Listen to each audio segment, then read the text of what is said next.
IndyCar champion from 2021. I welcome Mr. Ron Capps with his white hat on and everything. How you doing, man? I'm great. This is the best part right here. Man, I'll tell you what, I think there's a lot of best parts of this whole story, but one of the first questions I have for you is, you actually dragged yourself out of bed at sunrise to get some photos taken the day after you won the championship. Did you actually go to sleep before that, or did you just straight up roll out of the motorhome? Well, we won Pomona, the COVID delayed Winter Nationals in August, and we celebrated a place right there in Laverne that we always go to eat with family and friends called Chase's. And so they kept it open for us. So we rolled over after the banquet, and I'm not sure what time I rolled back into the motorhome at the track. But yeah, when Mark Rebellis asked you to do a photo shoot for an idea he had, and Ted Yerzik, who works for us, had the idea. They were probably drinking as well when they came up with the idea. But it was to get up, and as the sun came up, to get a shot with Steve Torrance and myself on the track. And lo and behold, somehow, with a couple hours sleep, I rolled out of the motorhome with my fire suit on and holding the trophy, and went out on the track, and they came out pretty awesome, as we knew Mark Rebellis would do. So yeah, that made it for a long day Monday. Well, I'll tell you what, you had a long day Sunday as well. You lived the lives of 10 men over the course of that day. Obviously, when you went out in the second round, you were kind of a spectator, and a very motivated spectator at that. Where was your head at in that moment? I mean, it's an interesting thing, because when you won your first championship, that was not the position you were in. So this is kind of a foreign feeling to some degree. You know, listen, we saw the quarterfinal matchup, and I didn't want to overlook Terry Haddock. Everybody kept saying, ooh, Hagan second round. I said, let's not forget first rounds, right? This is funny car. There's been stranger things that have happened. So we were like this on Terry Haddock. First round, get past it. And we had lane choice over Hagan, and for some reason our car put a cylinder out, which it hadn't done in a long time. There is a significant bump in the right lane, and it just unloaded a little bit, and cylinder out, and Matt drove around us. And so there I was, and TV said, would you please come down the top end? And I said, I'm not doing that this time.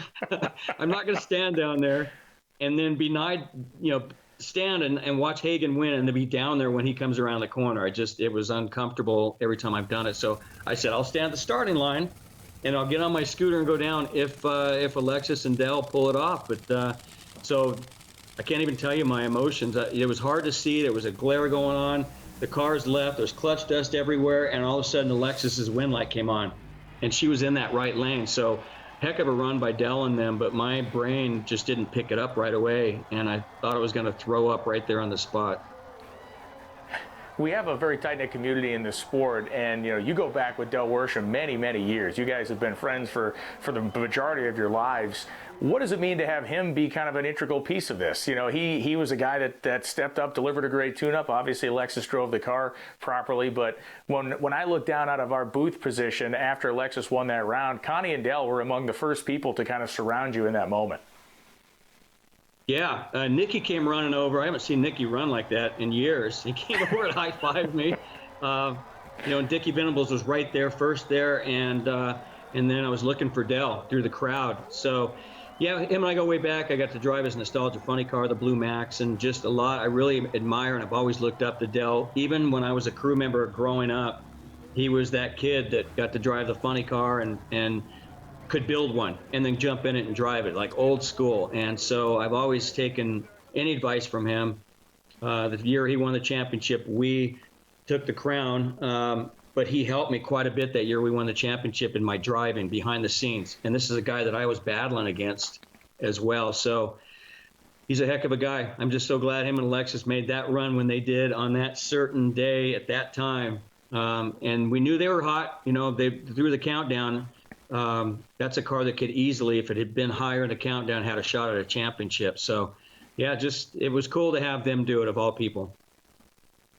Napa's a great engaged sponsor. You work very hard with Napa. They've worked very hard with you. We had some executives from the company in the Vegas race, I believe. They came through, kind of made a tour of our TV compound, and I was really amazed at how versed they were over the course of the season. These are people at very high level with Napa that knew exactly where you were in the points, exactly where everybody else was in the points. So talk to me about the phone calls you might have gotten from them on Monday after locking this baby down, or maybe even on Sunday night. Well, that was the president of Napa, and then we have some new people at Napa that started this year. some women. They actually came from a Coca-Cola company in different parts of marketing. And they were brought in by Kevin Herron, our president of Napa Auto Parts. And it's been fun since they came on board. They really have some great ideas and a really different outlook. And they've been really fun to work with because, I'm so energetic about whatever I can do off the racetrack. Yeah. And so it's been fun. And they've really taken a lot on. And so to have Catherine, which was one of those women there at the race and tour around with Kevin and see you guys and see behind the scenes, the TV and all. And then we went to the final round with them there after all the people around us and points went out. So it was huge to have them there that day. It had really been the first time they got to see everything behind the scenes and then watch the crowd around our pit area, which really gave them, some great ideas for the future, but to show them how great our sport is in person with the fan interaction and everything real close. So that was huge. And honestly, I didn't want them to come to Pomona. I didn't want the extra pressure. So I was okay when they said, do you want us to come out or stay? I said, stay and we'll celebrate afterwards and we'll bring the big trophy to Atlanta, which I'm going to end up doing here in December. Well, that's fantastic. One last question before I let you go, Ron. You win a second championship with a fresh crew. You won your first one with Ron Tolber. You win this with John Medlin and Dean Antonelli. And as best I know, this is Guido's first championship as a crew chief per se, as a leader of an organization with John Medlin. And what does it say about you as a competitor and as a driver, your ability to kind of work with different people over the course of your career and now be a world champion with two different crew chiefs? Yeah, I didn't know that was Dean's first one either. So very, very proud to be a part of that for him. He's won many of them. I'm sure he's got a lot of rings with John Force on it when he was a crew member there. The best part is getting all the text messages from my hero crew chiefs and owners I worked for before as well. That really validated how many good people I've had around me in my career and how cool it is to work with some of the biggest legends, Ace and Roland and Tobler and all them. And I talked to Snake a lot here lately through the countdown. He has been huge with advice. I missed the phone calls from Mongoose I used to get every week before and after a race. And Snake has been a lot of not just the driving and approaching, but really a lot of what's going on in the future. But to be able to start the year with Guido and this team and Medlin and learn how to sort of drive again in this race car, which we knew was a good race car, and mesh with them and end up winning a world championship. It makes it just it's so different from 2016, but it's just so nice and so good. Every morning I've been waking up, it's like, God, you feel like you conquered the world. Well, you did, and that's a great feeling to have. Ron Capps, a mover shaker headline maker in November, will be a mover shaker headline maker in the weeks down the road. We'll be staying by with our bated breath on that news. But Ron, thanks so much for taking the time with us today, and enjoy whatever break you're going to have, which doesn't sound like it's going to be much of a long one. Won't be much, and I'll see you at the NHRA stage at PRI for my future. And there will not be a DeLorean or an 88-mile-an-hour run being made. This is like the near future, not like the Back to the Future stuff. Ron Capps, a good guy and a world champion in 2021 in the NHRA Camping World Drag Racing Series. I'm Brian Lohnes, and I'll be back soon with more interviews and more chats with our racers around the universe of NHRA drag racing. Thanks for watching.